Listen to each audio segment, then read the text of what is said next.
Ganz entscheidende Wochen stehen uns jetzt bevor, sowohl in der Liga als dann natürlich auch in der Champions League. Da spielen wir gegen United, aber wichtiger ist, dass wir die Tabellenführung jetzt irgendwann mal bekommen. Gegen Leverkusen ganz, ganz dominant gewonnen. 2-3 Klassenunterschied sogar gefühlt. Aber die Bayern verlieren halt nicht. Und das ist halt auch unser Problem. Wenn wir nicht selber gegen die Bayern gewinnen, dann müssen wir halt immer auf Schützenhilfe hoffen und unsere Hausaufgaben hier erstmal machen. Also gegen den VfB gewinnen.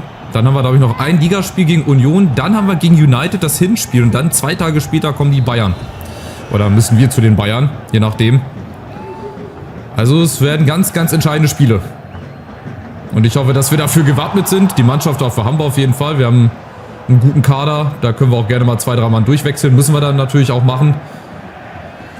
Und am besten heute gegen den VfB nachlegen. Diese Neunter haben vielleicht noch was mit Europa zu tun. Spielen aber eine sehr solide und eine ganz entspannte Saison.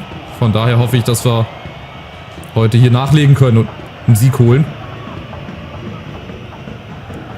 Aber ganz so leicht wie gegen Leverkusen wird es natürlich nicht. Also ich glaube nochmal 23 Schüsse werden wir nicht schaffen. Aber wir können hier trotzdem schon mal auf Pressing gehen. Ja, natürlich setzt er sich da durch. Schade. Weil dann haben wir vorne die Chancen und die Lücken. Aber Achtung, Guirassy. Auch immer für ein Tor. Gut, Guirassy. Und keine Sitchi. Wir haben schon mal mehr zu tun nach 11 Minuten als gegen Leverkusen. Nach 11 Minuten. Ecke kommt. Oh, wir müssen da irgendeinen kriegen. Mamouche. Kostic, wir kriegen den nicht geklärt. Mamouche jetzt. Jetzt aber geklärt durch Fratesi. So, und jetzt die Chance, schon mal umzuschalten über Martin. Sehr, sehr gutes Spiel gegen Bayern. Und Chukwueze ebenfalls über Tempo. Bekommt nicht so ganz den Schwung mit, aber er kriegt die Chance. Schade, er hat bei dem einen Move, wo er nach innen gezogen ist, ein bisschen Geschwindigkeit verloren. Aber weiter geht's. Boniface, auch überragender Mann gegen Leverkusen. Ja, Freistoß nehme ich mit. Obwohl ich da so recht keinen Freistoßschützen habe. Aber eine gelbe Karte für Stiller, der von Chukwueze nochmal was auf die Reise mitbekommt. So, wir können ja eigentlich mal Philipp Kostic. Jetzt haben wir doch eigentlich einen guten Schützen, der auch einen harten Schuss hat. Wir machen mal Außenriss Effet. Mal gucken, ob das was bringt. Machen wir 3,5 Balken. Zumindest aufs Tor. Ja, gar nicht so schlecht. Schade, wenn er sich ein bisschen weiter wegdreht, aber dann wäre er gegen die Mauer gegangen. Das war ein guter Schuss. Also mal wieder einen guten Freistoßschützen. Der nicht über das Filigrane kommt, sondern über Gewalt. Hier auch Kostic. Und Martin wieder abgefälscht.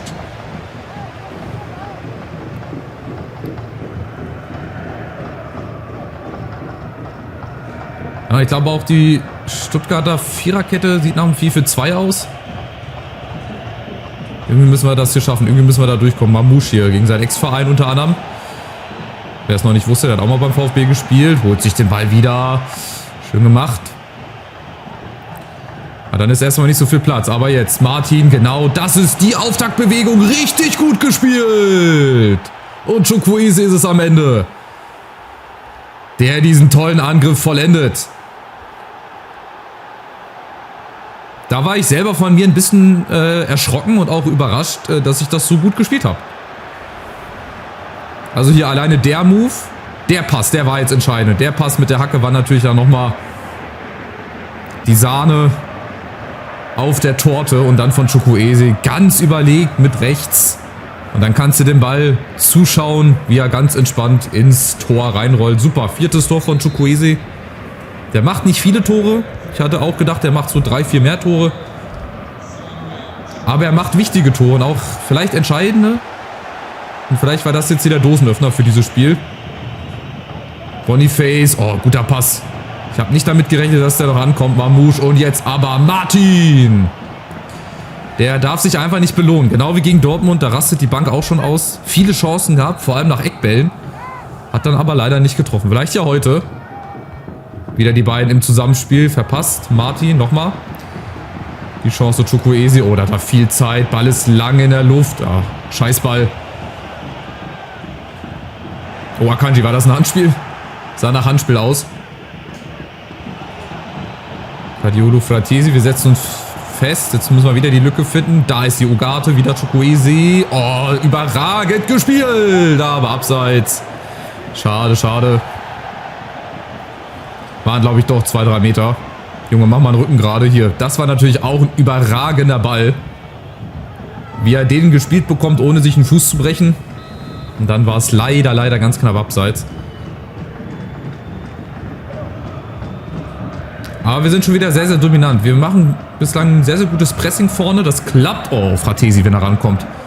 Haben wir wieder eine 3 gegen 2 Situation. Aber dann haben wir natürlich auch hinten ein paar Lücken. Achtung, Mio. Die wir hier nicht unnötigerweise aufmachen. Koch. Vorsicht. Kein Elfmeter. Kein Elfmeter, aber irgendwann müssen wir rein in den Zweikampf. Kannst halt auch leider nicht alles verteidigen. Auch aufgrund der großen Dominanz oder gerade weil wir so dominant sind. Wir können nicht alles verteidigen und hat schon mal... Oh ne, rot. Glattrot für Abu Klal, wenn er so ausgesprochen wird. Wollte schon sagen, ey, überlegt er sich noch, ob er gelb zeigt, aber das war natürlich auch... Ja, kannst du rot geben, glaube ich, ne? Von hinten rein in die Achillessehne. Oder in die Kniekehle. Achillessehne ist ja irgendwo anders. Also glattrote Karte von VfB. Das spielt uns natürlich jetzt auch in die Karten. Abu Klal, würde ich dann aussprechen, oder? Jetzt bin ich gespannt, wie sich das hier auf unser Spiel auswirkt. Jetzt mit einem Mann mehr, fast 60 Minuten lang. In Überzahl, das müsste uns eigentlich entgegenkommen. Aber wir müssen halt auch was draus machen. Nicht nur einfach reden, sondern auch machen. War auch völlig unnötig. Also ich meine, da war überhaupt gar keine Gefahr. Und dann grätscht der Mamouche einfach so just for fun um. Aber gut für uns. Das heißt für uns natürlich jetzt das Spielfeld noch breiter machen. Ich weiß gar nicht, was hat der für eine Position gespielt? War der Verteidiger, Mittelfeldspieler? Sah so aus, als ob er Verteidiger wäre. Müssen wir leider mal gucken. Jetzt kommt erstmal Fratesi mit Mamouche. Kostic, ja und jetzt Ugarte, Spiel breit machen wir mit so viel Platz, besonders über rechts. Oh, Boniface, das war natürlich nicht so gut. Aber die werden jetzt sich erst noch mal sammeln müssen, aber es sieht so aus, als wäre es der rechte Mittelfeldspieler. Da vorne fehlt jetzt natürlich was. Ich glaube, der rechte Mittelfeldspieler fehlt jetzt. Jetzt wäre natürlich die Überlegung, auf ein breites 4-4-2 zu stellen, um das Ganze noch mehr zu entzerren. Ich gucke gleich nochmal in der Halbzeit. Ich werde mir da was überlegen. Müssen wir erst nochmal das hier verteidigt bekommen. Kostic, ja. Also, jetzt mal mehr mit der Führung im Rücken. Und die Pfiffe auch. Also, es sieht gut aus. Wir machen das sehr gut. Sehr starkes Spiel. So, und jetzt gucken wir mal. Also 3:7. Leistung, wer fehlt? Oder vielleicht haben sie auch schon gewechselt. Ah, jetzt haben sie ein... Okay, 5-2-3. Jetzt haben sie auf eine Fünferkette umgestellt. Wo fehlt denn der Mann? Ist der hier schon raus? Warte mal, 1.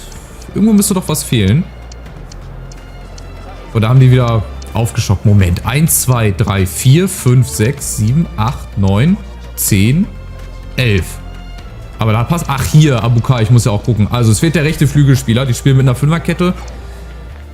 Ja, Fünferkette weiß ich nicht, ob ich jetzt auf 4-4-2 umstelle. Ich mach's einfach mal. Ist ja, glaube ich, noch die offensive Variante. Ich mache das hier so selten. 4-4-2 oder 4-3-2-1. Wäre natürlich auch geil. Noch mehr Präsenz vorne. Ja, ich mache mal meinen ersten Gedanken. Ich mache mal ein 4-4-2. Will jetzt natürlich das Ganze in die Breite ziehen. Wenn das nicht klappt, mache ich 4-3-2-1. Und wenn dann das auch überhaupt nicht klappt, dann mache ich wieder 4-2-3-1.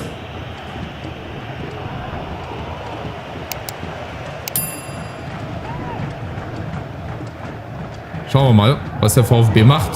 Schöner Ballgewinn. Und dann geht's schnell umzuschalten. Vorne jetzt über 2 Spitzen, 2 Optionen. Oder auch Mamouche über die linke Seite. Sehr schön. Da kommt dann ein bisschen raus. Oh, hat den noch. Jetzt stehen wieder zu viele Leute im Strafraum. Dann machen wir es halt so über Fratesi. Ja. Nicht schlecht. Gibt schon mal den Wechsel. Silas kommt für Diakon. Auch nochmal frische Kräfte. Ja gut, man sieht es auch unten auf der Map, dass unsere linke Seite auf jeden Fall ein bisschen freier ist als vorher, was aber nichts zu heißen mag.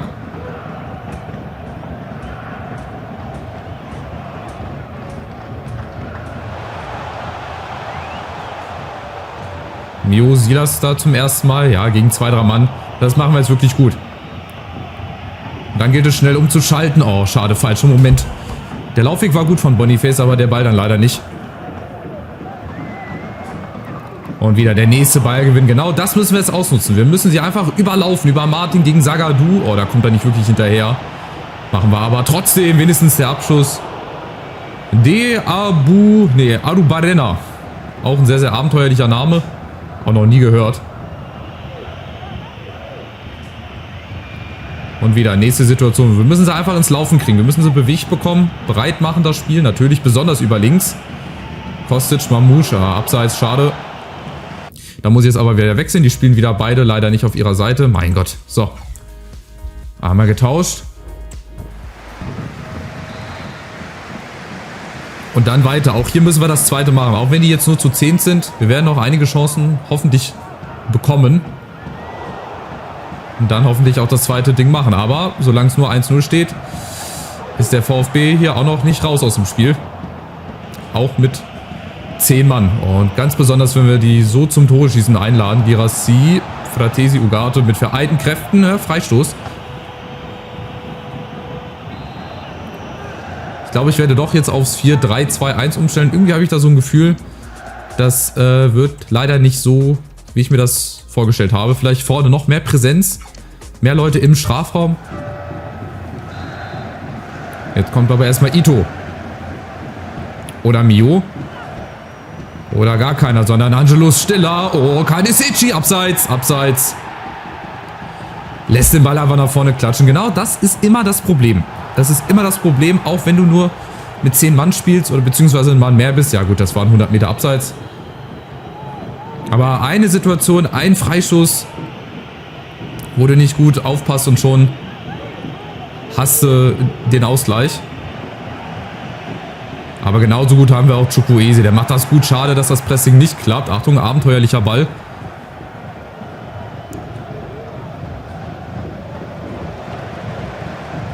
So, Achtung. Was macht Akanji da? Lässt den Ball durch. Und trotzdem ganz, ganz gefährliche, weil die halt hinten mit ihren 5 Mann, die bleiben ja stehen trotzdem. Müssen wir jetzt irgendwie noch eine Lücke finden. Da ist sie. Da ist die Lücke. Und da ist jetzt der Abschluss von Martin abgefälscht. War er doch, oder? Habe ich das falsch gesehen? Mal kurz gucken. Jetzt so viel Platz und da... Ne, gut. War weit vorbeigezogen. Schade. Ich hätte echt gedacht, wir machen aus der Überzahl ein bisschen mehr. Aber die Stuttgarter halten dagegen. Aber ihr seht, wir haben so viel Mann in der Mitte. 3, 4 Mann. Wenn wir jetzt hier irgendwo den Ball gewinnen sollten, dann garantiere ich für nichts. Boniface war ganz knapp dran, aber wir kommen jetzt immer einen Schritt zu spät. Das ist so gewollt. 100%ig. Gerade weil die auch mit ihren 5 Mann das Spiel hier breit machen. So, jetzt aber Ballgewinn Mittelstädt gegen Cardiolo und ab geht's. Und Chukwueze, Boniface. Nee, das klappt nicht.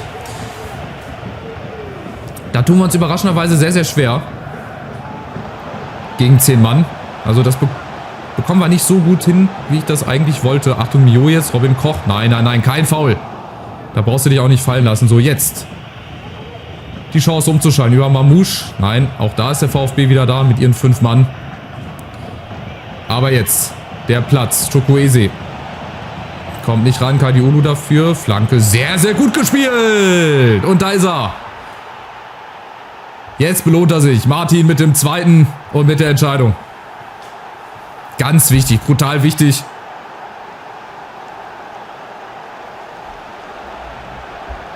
Und auch so etwas wie eine Erlösung. Weil die Chance war immer noch da, den Ausgleich zu kassieren. Aber jetzt durch die Flanke, Martin gegen 2 Mann, perfekt getreten. Sehr platziert, da reagiert der Keeper gar nicht. Das ist dann immer schon mal ein gutes Zeichen, dass der so gut geköpft war, dass man den nicht halten kann. So, 2-0. Damit ist das Ding durch. Also hier heute zu verlieren, beziehungsweise sich hier noch ein Remis zu holen gegen 10 Mann, das wäre natürlich auch sehr, sehr bitter gewesen. Vielleicht noch ein drittes Tor. Boniface zum ersten, zum zweiten mit der Sohle. 3-0, da war aber auch ein bisschen Glück mit dabei. Jetzt klappt dann halt auch alles. Meistens ist es dann immer so, wenn du gegen 10 Mann dann erstmal das zweite machst, dann fallen sie auch komplett auseinander. Hier, Zagadou verliert das Duell, der Keeper ist noch dran. Dann hüpft der Verteidiger über seinen Keeper drüber und dann Boniface mit der Sohle. Eine seiner einfachsten Aufgaben. Jetzt wird es am Ende doch noch sehr deutlich, was ich dann auch nicht gedacht hätte. Weißt du, vor 3 Minuten habe ich noch Schiss, dass ich einen Ausgleich kassiere und jetzt steht es schon 3-0. Aber Achtung, die Stuttgarter kommen nochmal über Operere. Über Mio, Akanji ist da. Ja, also das Ding war dann am Ende doch deutlicher, als es den Anschein hatte. Boniface nochmal Kostic. Ja, wenn wir die Chance haben, dann machen wir natürlich noch ein Tor. Wenn wir hier so viel Platz haben, müssen wir das auch natürlich irgendwie ausnutzen. Kadiolu. Aber ich glaube, mit dem 3-0 ist der VfB ganz gut bedient. Da fahren wir auch ganz gut mit. Und von daher gilt es jetzt, die Hoffnung wieder auf den Gegner des FC Bayern zu legen. Achtung, Fratesi hat noch eine Idee. Oder wir müssen es dann halt selber regeln im direkten Duell. Das bessere Torverhältnis haben wir auf jeden Fall. Wir müssen halt noch gegen Union dann gewinnen und dann ist es halt sehr entscheidend. Aber für heute denke ich dann am Ende 3-0 ist okay. Vielleicht ein Tor zu hoch, aber der Sieg ist auf jeden Fall verdient. Und jetzt gilt es, den Fokus auf Union zu legen und dann kommt schon United und dann die Bayern. Das sind wirklich zwei sehr entscheidende Spiele. Ja, und heute, wie gesagt, ein sehr, sehr verdienter Sieg. Vielleicht auch ein Tor zu hoch. Nicht ganz so dominant wie gegen Leverkusen, die halt auch gegen Bochum nur 1 zu gewinnen. Dortmund gewinnt 4-2. Aber immerhin gewonnen. Mir ist das jetzt im Prinzip egal, ob ich hier mit 10 Schüssen gewinne, mit 30 Schüssen oder halt auch nur mit 2 Schüssen. Ja, Zirkzee ist natürlich auch noch mit dabei. Den könnte ich ja zum Beispiel, deswegen ist es gut, dass wir so einen breiten Kader haben, den könnte ich jetzt zum Beispiel gegen Union mal einsetzen. Auch Glover kann gegen Union spielen. Und dafür gegen United dann eine etwas bessere Truppe und gegen die Bayern muss halt auch wieder die beste Elf spielen. Da muss ich echt mal ein bisschen schauen, wie ich das mache. Wir haben ja Optionen. Das ist ja das Geile. Wir haben Faris Chaibi immer noch bei uns. Haben wir den nicht verliehen? Hä? Den haben wir doch verliehen oder bin ich jetzt doof? Oder erst im Sommer? Ich bin der Meinung, den haben wir doch für den egal. Wir haben Larsen, wir haben Larsson, wir haben Van Deuven, wir haben Nagalo, wir haben Ebimbe, wir haben einen Haraldsson. Also ihr seht, viel Qualität ist da. Ich lasse mir gegen Union was einfallen. Und dann hoffe ich, dass wir da nachlegen können, weil die Bayern haben, glaube ich, ja auch wieder gewonnen. Also die jagen ja auch ein Sieg nach dem anderen. Es wird wahrscheinlich auf das direkte Duell hinauskommen, obwohl das dann auch noch keine Entscheidung wäre. Wir haben 8 Punkte Vorsprung, Union ist Vierter. Also auch so eine Art Spitzenspiel. Da dürfen wir uns also auch keine Niederlage leisten. Unten ist es auch sehr, sehr spannend. Von Gladbach bis Paderborn sind es wenige Kilometer und auch nur 6 Punkte in der Tabelle. Hertha, Mainz, die können da auch noch mit reinrutschen. Also es bleibt überall sehr, sehr spannend und von daher ist das doch, glaube ich, ein Grund, hier dran zu bleiben. Lasst ein Abo da, ein Like und aktiviert die Glocke und dann sehen wir uns beim nächsten Spitzenspiel zu Hause gegen Union wieder. Macht's gut. Ciao, ciao.